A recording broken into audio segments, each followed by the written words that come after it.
মহব্বত করলে হাদিয়া দেওয়া লাগে, তুমি কি নবীর সুন্নত মানো না? তাড়াতাড়ি আমারে খাবার দাও, খাবার না দিলে কিন্তু তোমারে ছাড়বই না।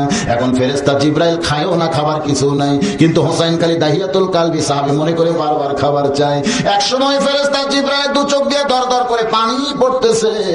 আমার আল্লাহ ডাক দেয় বলে, জিবরাইল ফান্দে পড়া বক হইয়া তুই কান্দিস না, যে তোর কাছে খাবার চায় আমি আল্লাহ তারে এত ভালোবাসি, বেহেশতের বাগানের আঙ্গুর তোর জামার ডান পকেটে ভরাইয়া দিলাম। জোরে সোরে বলেন সুবহানাল্লাহ। এ জিবরাইল ফান্দে পড়া বক হইয়া কান্দিস না, যে তোর কাছে খাবার চায় সে তো তোরে চিনে না, তোরে যদি চিনতো তাহলে তোর কোলের মধ্যেই বসতো না। নবীর সাহাবী দাহিয়াতুল কালবি মনে করে বারবার যখন খাবার চায় আমি তোর কোলে বসা ওই মানুষটারে, ছোট্ট মানুষটারে এতই ভালোবাসি, বেহেশতের বাগানের আঙ্গুর তোর জামার ডান পকেট ভরাইয়া দিলাম। জিবরাইল আর কান্দে, চোখের পানি মুছে পকেটে হাত ঢুকে আঙ্গুর যা ছিল বুঝলেন সব আঙ্গুর বের করে হোসেনের দুই হাত ভরে দিছে। বলেন তো হোসেন খুশি না বেজার? আসলেই তো খুশি হওয়ার কথা, কারণ খাবার চাইছে ক্ষুধার জ্বালায়, খুরমা খেজুর দিনই যথেষ্ট, সেখানে যদি আঙ্গুর দেয়। ফকির যদি সকালে ভিক্ষা চায়, মা এক মুঠি চাল দাও মা, বাড়িওয়ালা যদি বলে শুধু ভিক্ষাই দিব না, বসে আছো আর তোমার সাহাবী পকেট ভরা আঙ্গুর নিয়ে বসে থাকে, খবরদার এই বেদব যেন তোমার দরবারে আর না আসে। খুশি না রাগ? আমরা তো মনে করছি খুশি, কিন্তু আঙ্গুর নিয়ে নবীর কাছে গিয়ে বলতে, নানু ভাই ক্ষুধা জ্বালায় তুমি পেটে পাথর বাঁধতে বসে থাকো আর তোমার সাহাবী পকেট ভরা আঙ্গুর নিয়ে বসে থাকে, খবরদার এই বেদব যেন তোমার দরবারে আর না আসে। নবী আমার চমকে উঠছে দুই কারণে। ধরে কেমন কয় কারণে? এক কারণ হলো হোসাইন জিবরাইলকে না চিনে বেয়াদব কইছে, আর দুই নম্বর কারণ হলো জিবরাইল আঙ্গুর পাইল কোথায়।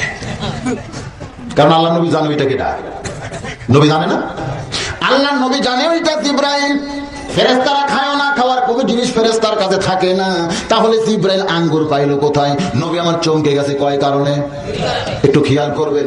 এক নম্বর কারণ হলো হোসাইন তার না চিনে বেয়াদব কইছে, আর দুই নম্বর কারণ হলো জিবরাইল আঙ্গুর পাইল কোথায়? নবীর পাশে জিবরাইলের পকেট আঙ্গুর করতে গাইলো, আমার আল্লাহ না জানাইলে নবী জানে। জোরে কম। কিন্তু এখন কতগুলা বাবা আছে মনে হয় আপনাকে এলাকায় নাই, আমাদের বগুড়ার মতো অনেকে হয়েছে বাবা। আমার দয়াল বাবা কেবলা কাবা, আমার দয়াল বাবা কেবলা কাবা, আয়না কারিগর, আয়না বসাইছে বাবা কলবের ভিতর।